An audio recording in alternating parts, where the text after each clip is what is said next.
Assalamualaikum warahmatullahi wabarakatuh. Perkenalkan, nama saya Sabto Aji dari Universitas Islam Negeri Raden Mas Said Surakarta. Di sini saya akan mereview buku yang berjudul Pengantar Hukum Perdata Internasional Indonesia. Nah, buku ini ditulis oleh Bapak S. Gautama. Lalu buku ini diterbitkan oleh Bina Cipta pada Januari 2019 bertempat di Bandung. Nah, buku ini diawali dengan kata sambutan oleh Kepala Badan Pembinaan Hukum Nasional, yaitu Bapak JCT Simorangkir. Lalu juga ada pengantar dari penulis sendiri. Nah, buku ini mempunyai tebal 320 halaman dan terdiri dari 13 bab. Wow, banyak sekali ya teman-teman, 13 bab. Nah, ini saya akan sedikit mengambil yang sekiranya penting untuk dibaca menurut saya. Mulai saja dari bab pertama. Bab pertama itu mengenai pengertian hukum antar tata hukum. Nah, yang bisa baca karena menarik menurut saya yaitu mengenai perdata tapi internasional. Lalu juga buku ini dalam bab 1 ini juga dilengkapi beberapa contoh. Lalu istilah HPI sudah umum diterima. Lalu juga ada beberapa skema. Skema itu antara lain dari HAW, lalu HAT, HAG, lalu juga skema Hattah Intern. Yang terakhir yaitu mengenai hukum perdata internasional itu sendiri. Lalu ada bab 2. Bab 2 ini juga sama, sangat banyak sebetulnya, tapi diambil yang sekiranya penting dan menarik untuk dibaca. Yang pertama yaitu mengenai titik taut primer untuk HAG.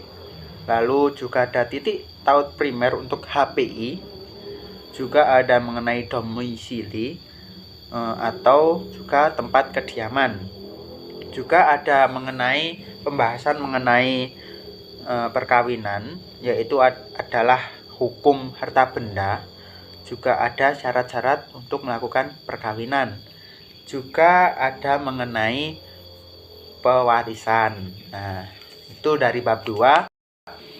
Lalu lanjut ke bab 3. Bab 3 itu juga sama, sangat banyak materinya, tapi saya ambil yang sekiranya penting untuk dibaca, itu mengenai prinsip kewarganegaraan dan prinsip domisili. Nah, saya mengambil yang pertama itu mengenai negara-negara dengan prinsip nasionalitas. Lalu juga ada negara-negara dengan prinsip domisili. Lalu ada juga yang ketiga itu mengenai alasan-alasan pro prinsip kewarganegaraan. Yang keempat yaitu alasan-alasan pro prinsip domisili. Lalu prinsip nasional yang sekarang berlaku untuk Republik Indonesia. Lalu juga ada contoh-contohnya. Lalu ada juga prinsip yang seharusnya itu digunakan oleh Indonesia itu sendiri. Lanjut ke bab selanjutnya, yaitu bab 4 mengenai penunjukan kembali atau renvoi. Nah, pasti yang penting itu mengenai istilah dari renvoi itu sendiri ya. Lalu juga ada contoh tentang penunjukan lebih jauh. Terus renvoi dan sifat nasional dari HPI. Lalu juga ada alasan-alasan pro renvoi. Terus dan renvoi di negara-negara lain. Ini dicontohkan seperti di Amerika Serikat. Nah, lalu yang bab selanjutnya yaitu bab 5. Bab 5 itu mengenai kualifikasi. Nah, itu juga membahas mengenai istilah-istilahnya. Lalu juga ada macam-macam kualifikasi. Macam-macam ini ada kualifikasi menurut Lex Fori, juga kualifikasi menurut Lekauss, juga ada kualifikasi secara otonom, lalu juga ada kualifikasi primer dan sekunder. Nah, itu dari bab 5. Untuk yang bab 6 atau bab selanjutnya yaitu mengenai ketertiban umum. Nah, ini mengenai contoh-contoh dari ketertiban umum itu sendiri. Lalu ketertiban umum bisa berubah menurut situasi dan kondisi.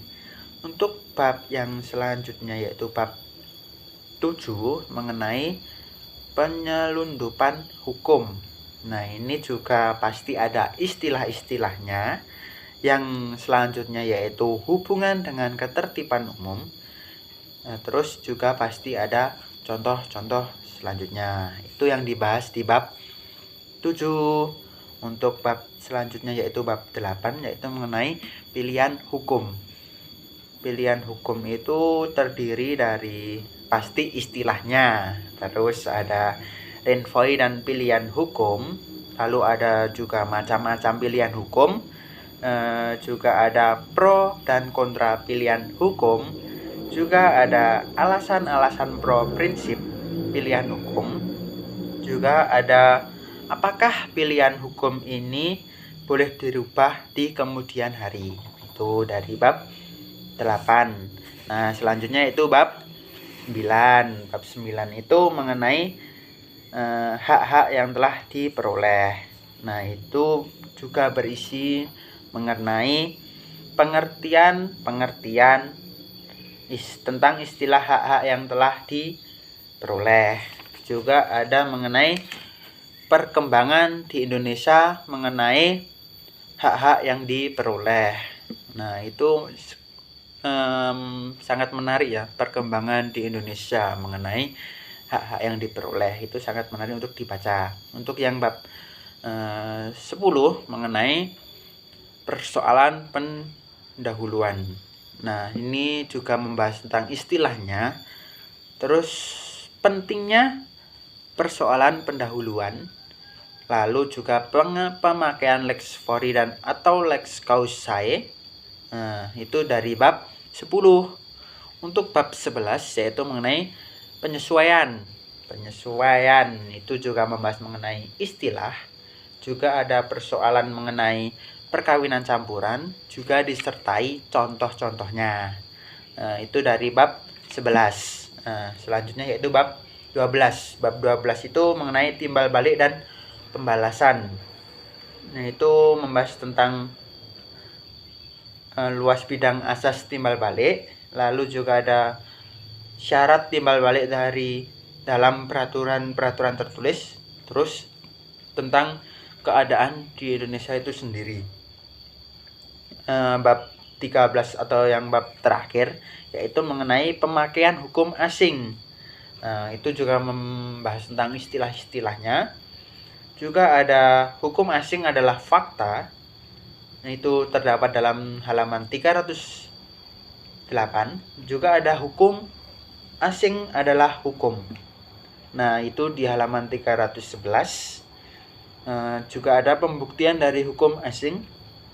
Nah, itu sebenarnya banyak ya teman-teman, banyak semua, tapi saya ambil cuma yang sekiranya menarik untuk dibaca. Nah, karena dari bab pertama sampai bab 13 buku ini banyak yang mengasih contoh, berisi contoh-contoh.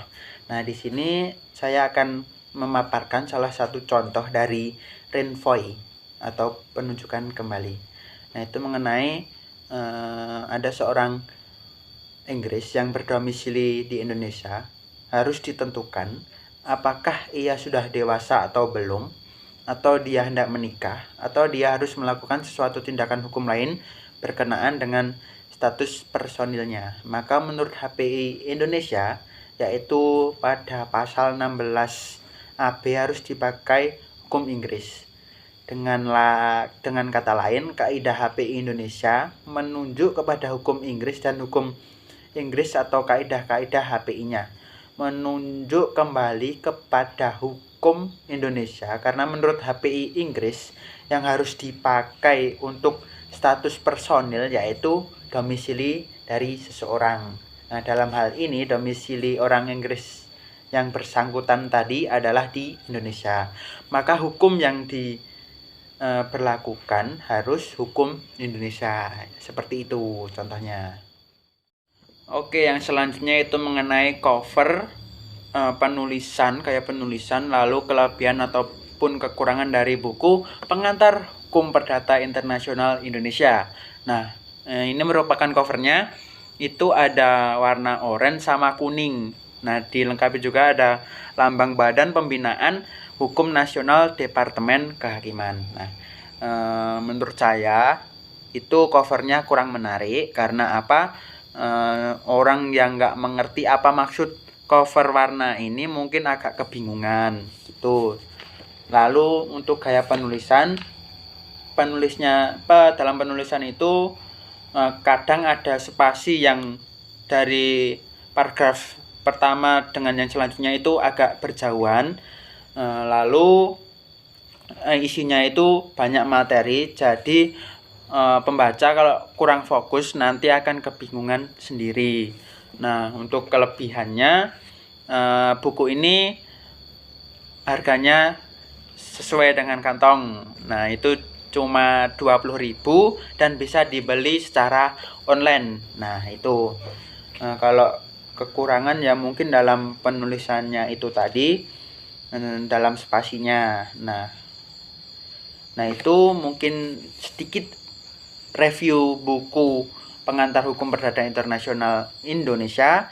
Bila saya banyak salahnya itu karena bodohnya saya, dan bila ada lebihnya itu karena Allah Subhanahu wa Ta'ala. Kurang lebihnya mohon maaf. Sekian dari saya. Wassalamualaikum warahmatullahi wabarakatuh.